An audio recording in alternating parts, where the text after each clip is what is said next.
Good morning, Carson-Newman faculty, students, staff, administrators, and special guests. It is a joy to be with you today and have the privilege of introducing our Great Ideas lecturer on beauty, Dr. Marilyn Nelson. Before I introduce our esteemed speaker, I would like to thank the Liberal Arts Committee for sponsoring this event and all the many hands who contributed to the day. I'd also like to let you know that there are books available for sale post-lecture in the vestibule, and there will also be a 1:30 public conversation with Dr. Nelson in the Appalachian Cultural Center.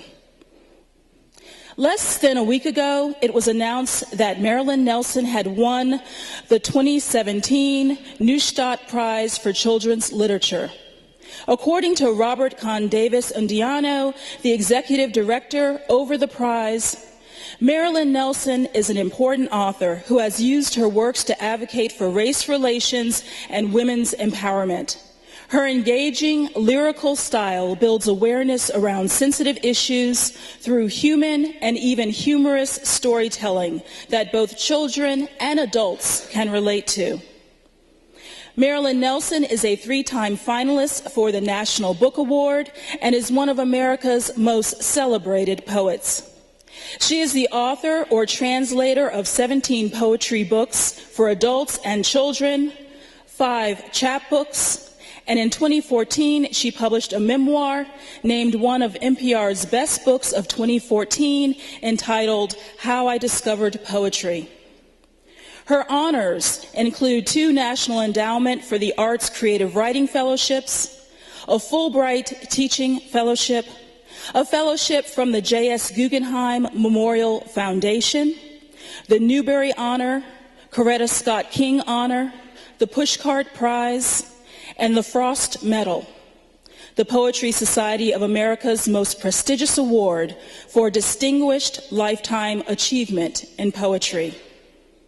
Nelson is a professor emerita of English at the University of Connecticut and held the office of Poet Laureate of the state of Connecticut from 2001 until 2006. Please welcome with me author Marilyn Nelson. Good morning, Carson-Newman. I'm very pleased to be here this morning. Before we start, I think maybe we could take a couple of seconds just to recollect ourselves before we launch into beauty.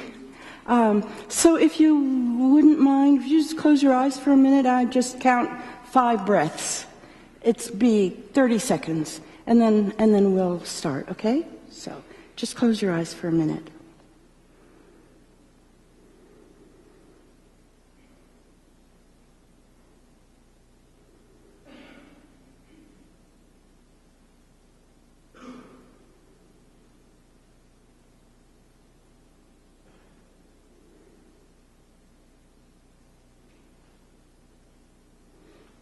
Okay, thank you.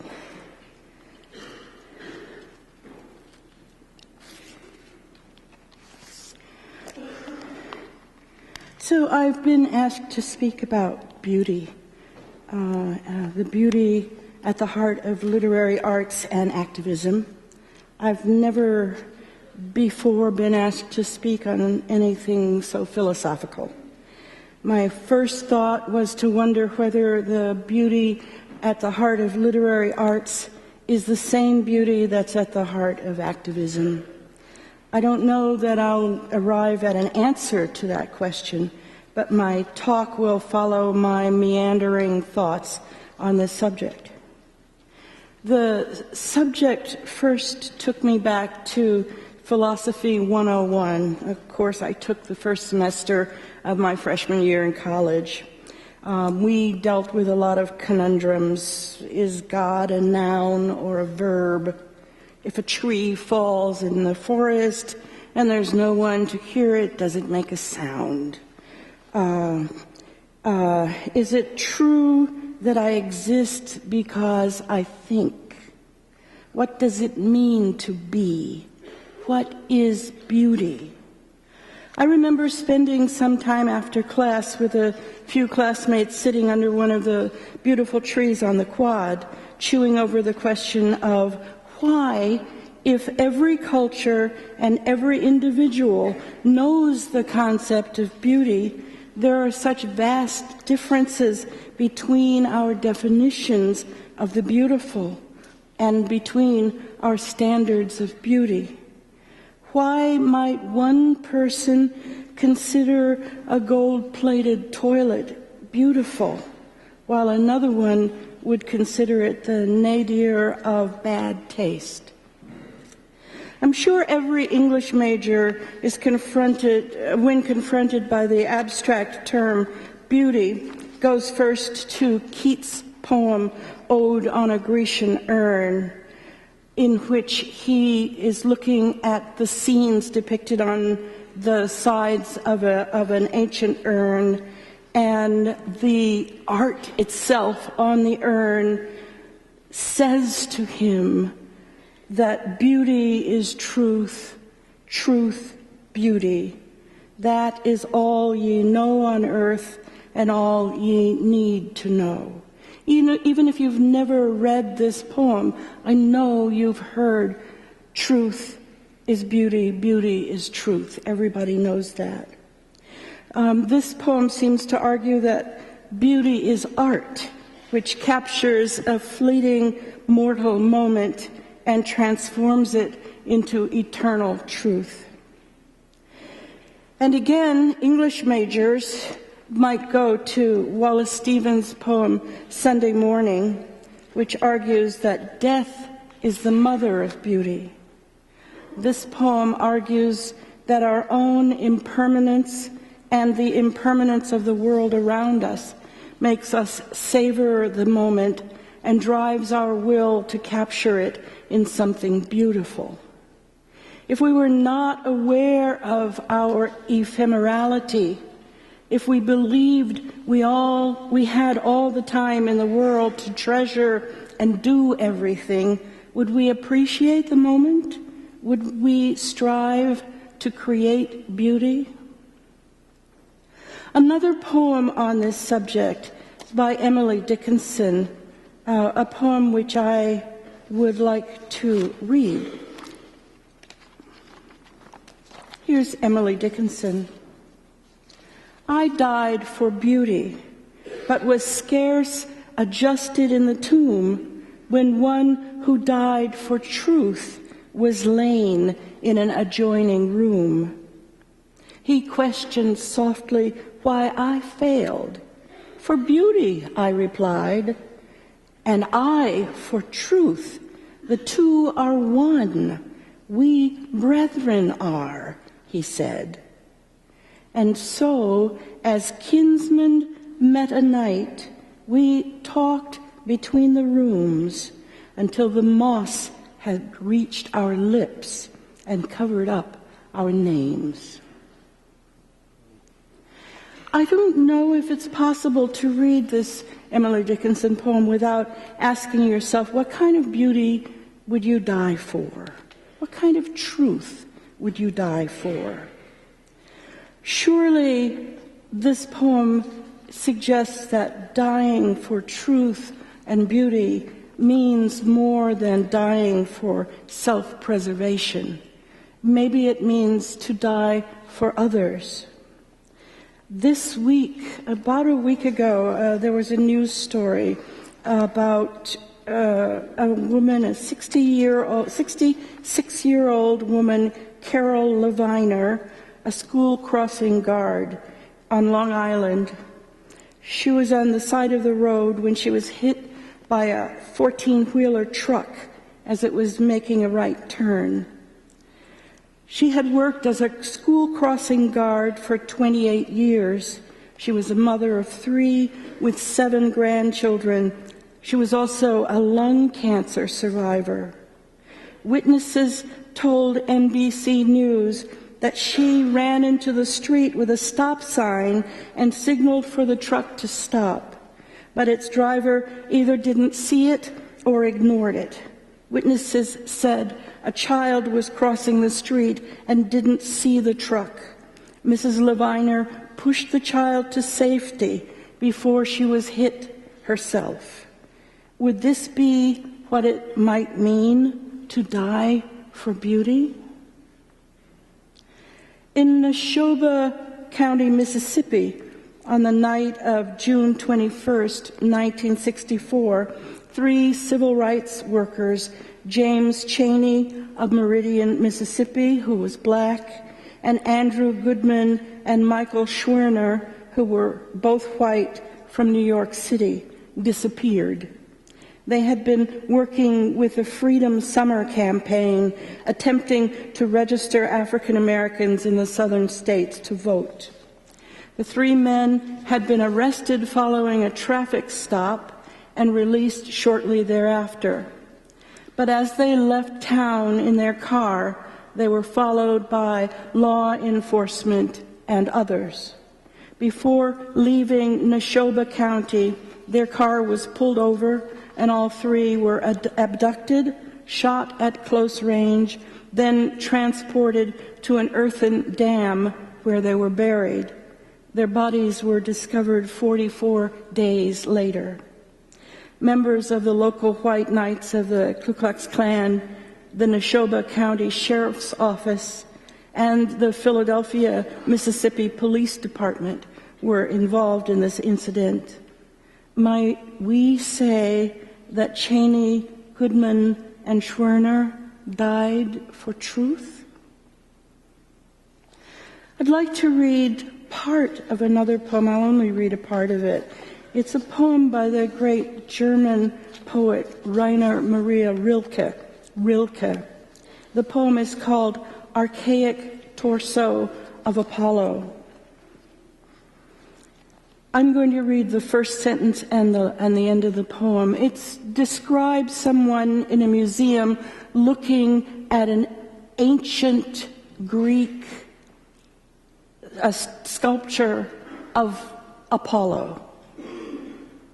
We cannot know his legendary head with eyes like ripening fruit, and yet his torso is still suffused with brilliance from inside, like a lamp in which his gaze, now turned to low, gleams in all its power.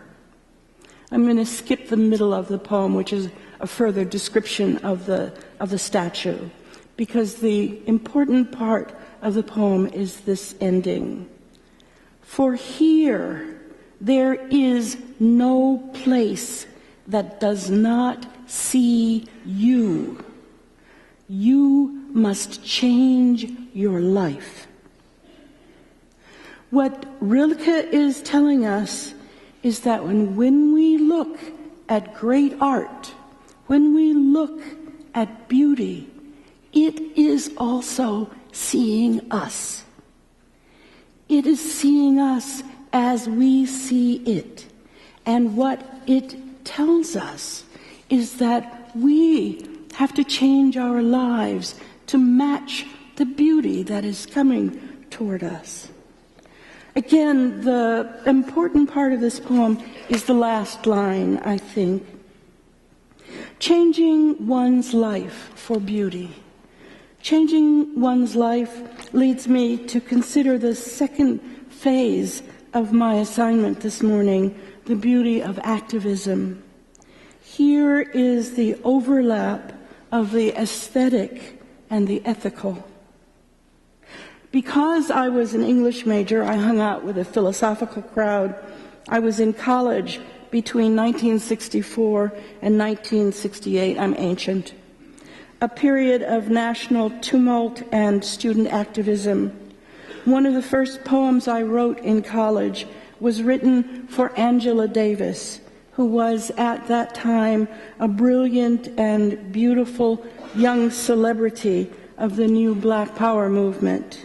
If you want to imagine what it was like to see Angela Davis at that time, you have to think of Beyoncé with a PhD in philosophy from a German university and wearing a Black Lives Matter t-shirt.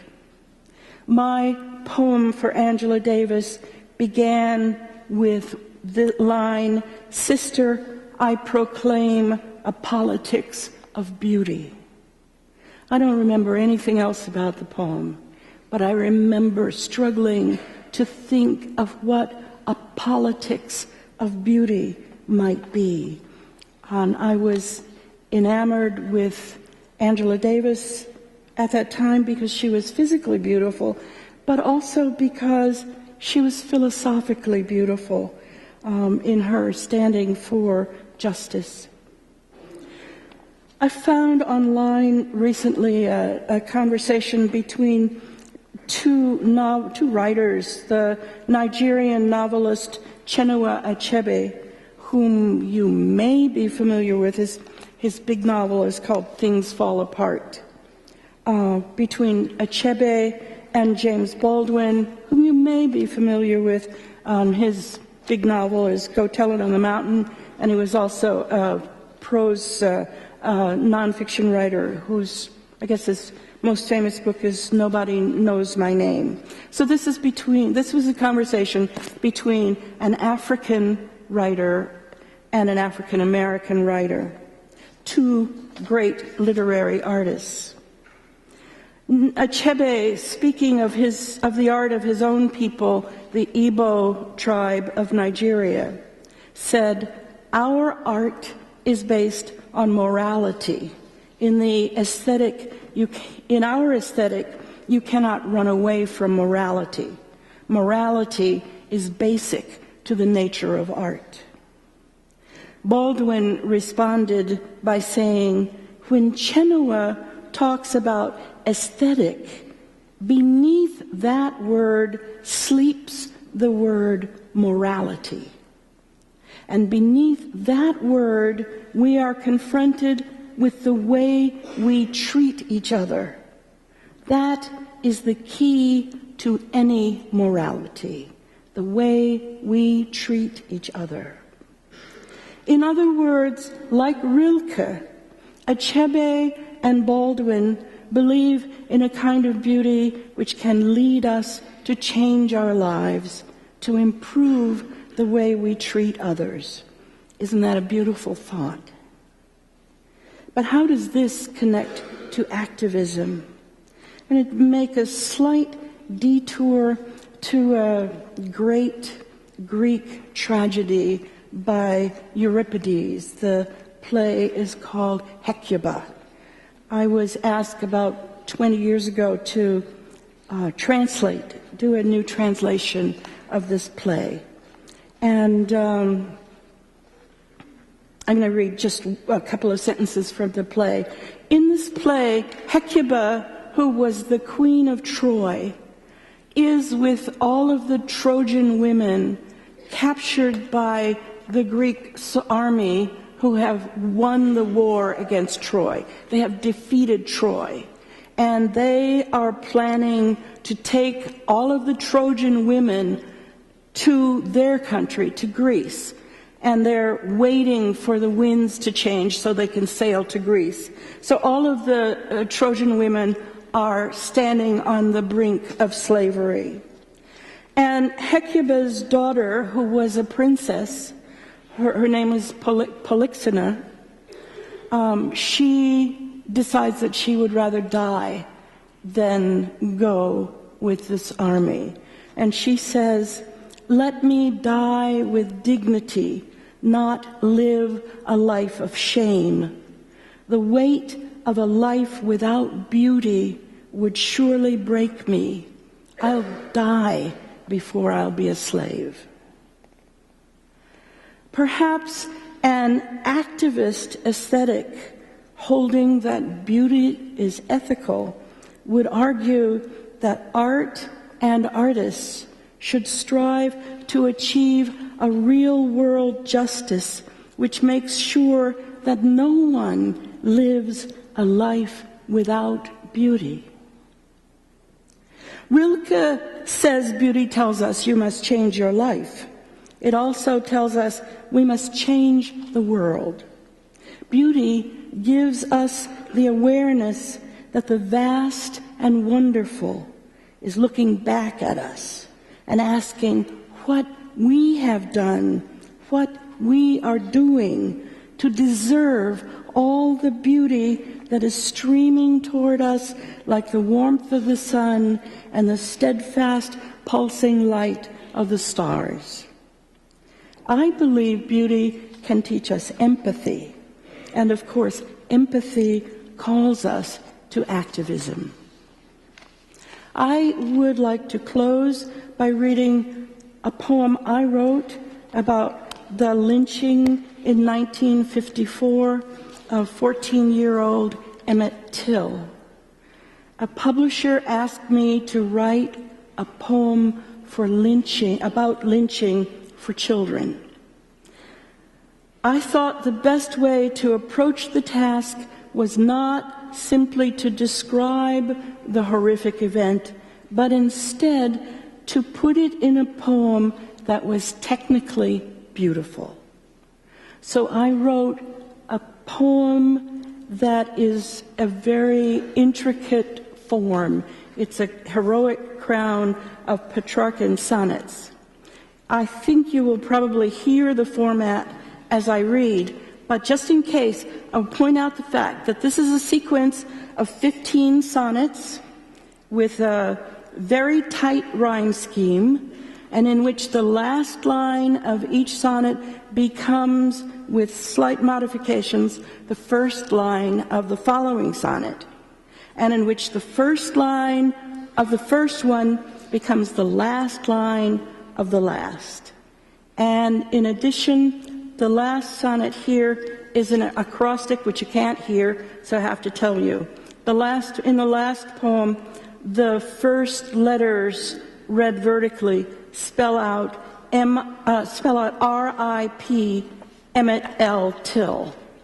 I think that's all you need to know before I start reading the poem, except that there are allusions to Hamlet, to Ophelia in Hamlet, and to the 19th century idea that flowers have symbolic meanings, and to a poem about the Holocaust by the great Romanian-born German poet Paul Celan.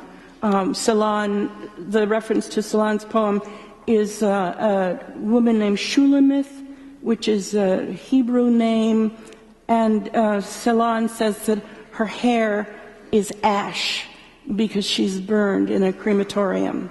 So that's the background you need, and I'll just read it. It's called A Wreath for Emmett Till. Rosemary for remembrance, Shakespeare wrote, a speech for poor Ophelia who went mad when her love killed her father. Flowers had a language then. Rose petals in a note said, I love you. A sheaf of bearded oat said, your music enchants me. Goldenrod, be careful. Weeping willow twigs, I'm sad. What should my wreath for Emmett Till denote?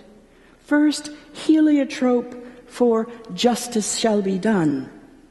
Daisies and white lilacs for innocence. Then mandrake, horror, wearing a white hood or barefaced, laughing. For grief, more than one, for one is not enough. Rue, yew, cypress, forget-me-nots, though if I could, I would. Forget him not, though if I could, I would forget much of that racial memory. No, I remember like a haunted tree set off from other trees in the wildwood by one bare bough. If trees could speak, it could describe in words beyond words, make us see the strange fruit that still ghosts its reverie, misty companions of its solitude. Dendrochronology could give its age in centuries by counting annual rings, seasons of drought and rain. But one night, blood spilled at its roots, blighted its foliage. Pith outward, it has been slowly dying, pierced by the screams of a shortened childhood. Pierced by the screams of a shortened childhood, my heartwood has been scarred for 50 years by what I heard with hundreds of green ears. That jackal laughter. 200 years I stood listening to small struggles to find food, to the songs of creature life which disappears and comes again, to the music of the spheres. 200 years of deaths I understood. Then slaughter axed one quiet summer night, shivering the deep silence of the stars. A running boy, 5 men in close pursuit, 1 dark, 5 pale faces in the moonlight. Noise, silence, backslaps, 1 match, 5 cigars. Emmett Till's name still catches in the throat. Emmett Till's name still catches in my throat like syllables waylaid in a stutterer's mouth. A 14-year-old stutterer in the South to visit relatives and to be taught the family's ways. His mother had finally bought that White Sox cap. She'd made him swear an oath to be careful around white folks. She told him the truth of many a Mississippi anecdote. Some white folks have blind souls. In his suitcase, she'd packed dungarees, T-shirts, underwear, and comic books. She'd given him a note for the conductor, waved to his chubby face, wondered if he'd remember to brush his hair. Her only child, a body left to bloat.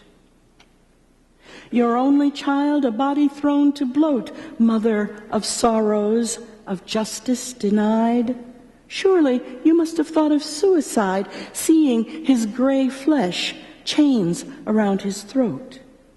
Surely you didn't know you would devote the rest of your changed life to dignified public remembrance of how Emmett died, innocents slaughtered by the hands of hate. If sudden loving light proclaimed you blessed, would you bow your head in humility, your healed heart overflow with gratitude? Would you say yes, like the mother of Christ? Or would you say no to your destiny, mother of a boy martyr, if you could? Mutilated boy martyr, if I could, I'd put you in a parallel universe, give you a better fate. There is none worse. I'd let you live through a happy boyhood, let your gifts bloom into a livelihood on a planet that didn't bear Cain's curse. I'd put you in a nice, safe universe, not like this one, a universe where you'd surpass your mother's dreams. But parallel realities may have terrorists too. Evil multiplies to infinitude like mirrors facing each other in hell. You were a wormhole history passed through, transformed by the memory of your victimhood. Erase the memory of Emmett's victimhood. Let's write the obituary of a life lived well and wisely, mourned by a loving wife or partner, friends, and a vast multitude. Remember the high purpose he pursued. Remember how he earned a nation's grief. Remember accomplishments beyond belief, honors enough to make us slack-jawed, as if we looked up at a meteor shower or were children watching a fireworks display.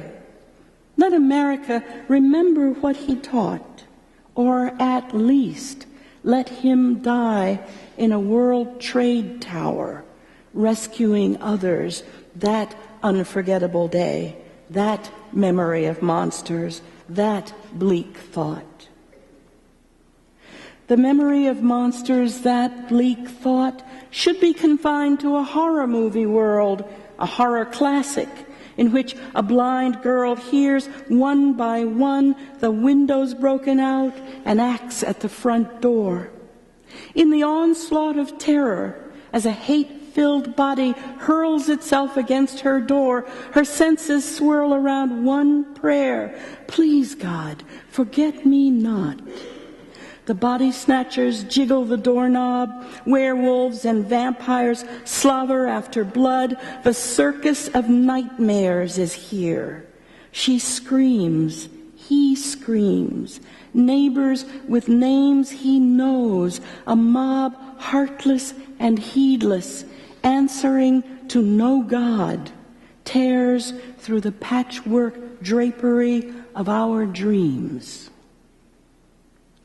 Tears through the patchwork drapery of dream, for the hanging bodies, the men on flaming pyres, the crowds standing around like devil choirs, the children's eyes lit by the fire's gleams, filled with the delight of eating ice cream, men who hear hog screams as a man expires, watch fob good luck charms, teeth pulled out with pliers.